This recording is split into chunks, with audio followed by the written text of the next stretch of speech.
शय्या भूमितलं दिशोऽपि वसनं ज्ञानामृतं भोजनम्।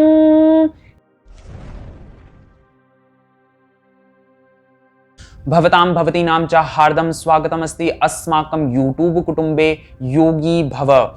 आज मैं आप लोगों के समक्ष वास्तविक रूप से योगियों का क्या परिवार होता है, योगियों के वास्तविक रूप से आध्यात्मिक रूप से कौन से उनके सदस्य हैं, कौन उनका पिता है, कौन उनकी माता है, कौन उनकी बहन है, कौन उनकी पत्नी है, कौन उनका भोजन है, कौन उनके वस्त्र हैं, इसके विषय में यह हमारे समक्ष शार्दुल विक्रीडित छंद बहुत ही गायन पद्धति से अगर सर्वश्रेष्ठ श्लोक कोई माना जाता है तो वह शार्दुल विक्रीडित छंद माना जाता है, जिसका लक्षण कुछ इस प्रकार से है।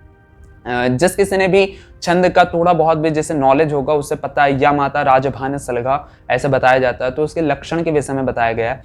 सूर्याश्वैर्यमशजस्ततः शगुरवः शार्दूलवी क्रीडितम्। उसी प्रकार से इस श्लोक को भी गाया जाएगा।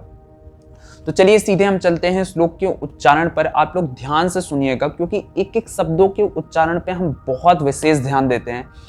जैसे क्षमा इसे कहते हैं, कुछ लोग क्षमा कह देते हैं, क्षमा क्षमा, क्षमा नहीं होता क्षमा, इसमें आधा क और मूर्धन्य शकार है। संयमः दंत सकार है, शय्या तालव्य सकार है। तो किस प्रकार से उच्चारण करना है इस पर बहुत विशेष ध्यान देना पड़ेगा। तो चलिए सीधे चलते हैं उच्चारण पे। अब धैर्यं यस्य पिता क्षमा च जननी शान्तिश्चिरं गेहिनी सत्यं मेत्रमिदं दया च भगिनी भ्राता मनः संयमः शय्या भूमितलं दिशोऽपि वसनं ज्ञानामृतं भोजनं हेते यस्य कुटुम्बिनो वद सखे कस्माद् भयं योगिनः कस्माद् भयं योगिनः कस्माद् भयं योगिनः।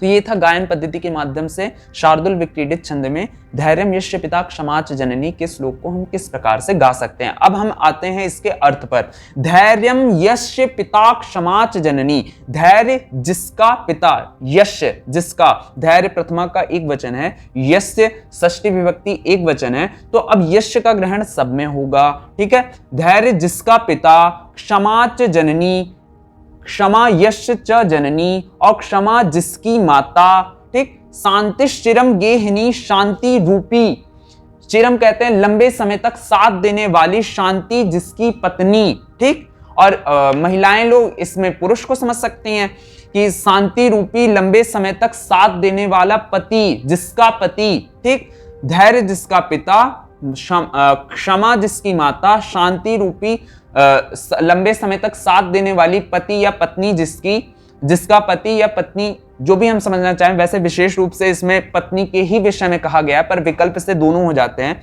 तो लंबे समय तक साथ देने वाली इस शांति जिसकी पत्नी, सत्यम मित्र मिदम दयाच भगनी, और सत्य जिसका मित्र, मिदम इदम, इदम यह है ना, तो इदम मतलब होता है यह, सत्य जिसका मित्र, यह सत्य जिसका मित्र, दयाच भगनी और दया जिसकी बहन, भ्राता मना संयमा, मन का संयम जिसका भाई, शय्या भूमि तलम दिशोपि वसनम, और शय्या कहते हैं बिस्तर को, भूमि तलम भूमि का तल ही जिसका शय्या अर्थात बिस्तर है, दिशोपि वसनम और दिशाएं ही जिसकी वस्त्र हैं, ज्ञानामृतम भोजनम और ज्ञान रूपी अमृत पान ही जिसका वास्तविक रूप में भोजन है, हेते यस्य कुटुम्बिनो वद सखे, हेते कहते हैं ही धन, एते निश्चित रूप से परिवार, ये सब परिवार, यश जिसके हैं, वद कहो, वदतु वदताम वदंतु, वद जिस मतलब लोट लकार है, लोट लकार का मध्यम पुरुष एक वचन है,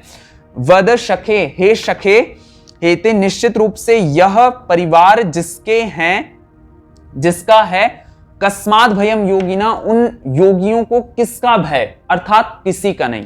ठीक, तो ये हमारा इसका अर्थ हो गया। धैर्य जिसका पिता, क्षमा जिसकी माता, लंबे समय तक साथ देने वाली पत्नी जिसकी स्त्री, मतलब लंबे समय तक साथ देने वाली पत्नी जिसकी स्त्री, मतलब और सत्य जिसका मित्र, और दया जिसकी बहन, मन का संयम जिसका भाई, शय्या भूमि और जिसका बिस्तर ही शय्या अर्थात बिस्तर है, दिशोपि वसनम और जिसके संपूर्ण दिशाएं, प्राची उदीची, संपूर्ण दिशाएं जिसका वस्त्र, ज्ञान जो वास्तविक ज्ञान है वही जिसका भोजन, हेते यश कुटुंबिनो वद सके कस्मात् भयम योगिना, ऐसे परिवारजनों को किसका भय हो सकता है, हे सखे तुम कहो ऐसे परिवारजनों को किसका भय हो सकता है, अर्थात किसी का नहीं। तो चलिए एक बार इसका श्लोक का उच्चारण और करते हैं।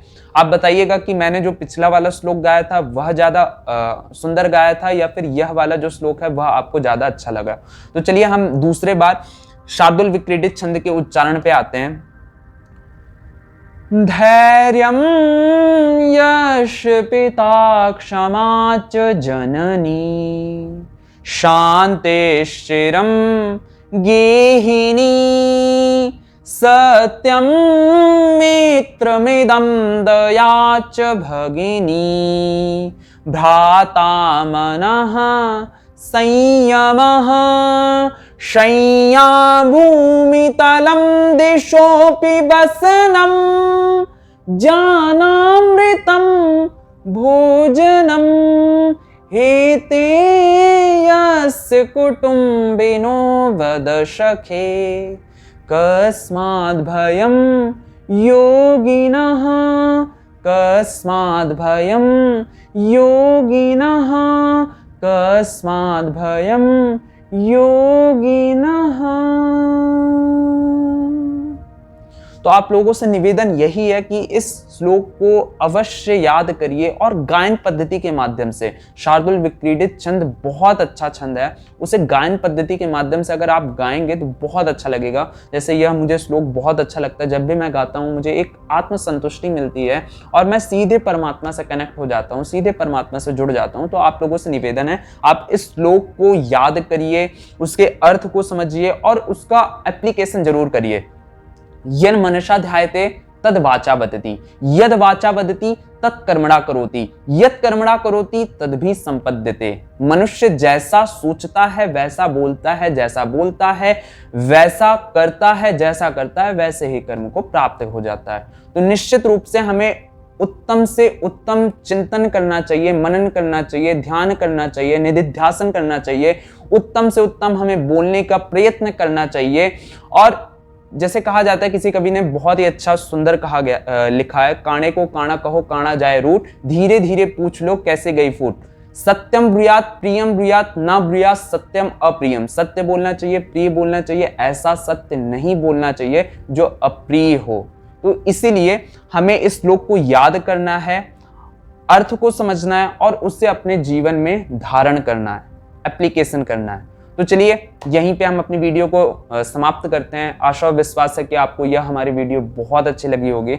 अगर वीडियो अच्छी लगे तो ज़्यादा से ज़्यादा वीडियो को शेयर करिए, और अगर अभी तक हमारे YouTube चैनल को आपने सब्सक्राइब नहीं किया तो ज़रूर से ज़रूर सब्सक्राइब करिए, कमेंट करिए और वीडियो का कौन सा पार्ट आपको बहुत अच्छा लगा उसके विषय में ज़रूर बताइएगा।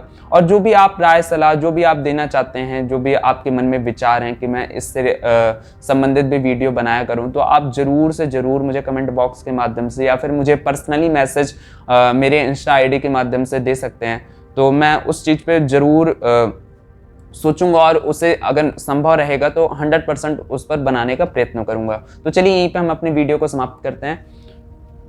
ओम शांति शांति शांति। ओम श्री परमात्मने नमः।